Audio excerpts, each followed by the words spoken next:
is my daughter Juhana. The north wing, kanito rin. Ito.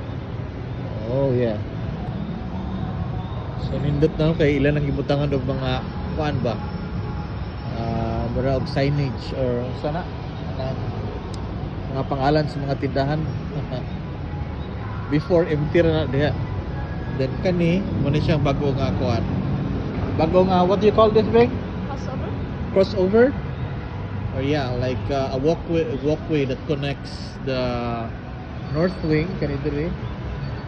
Ito. Oh yeah. And the main building dito.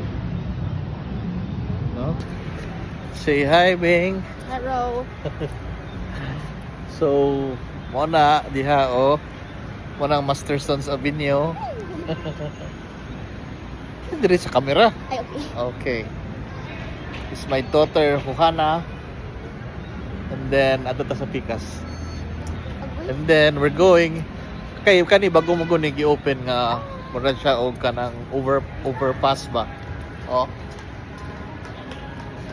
So, dire pod apoy bago dire nga gihimo na extension.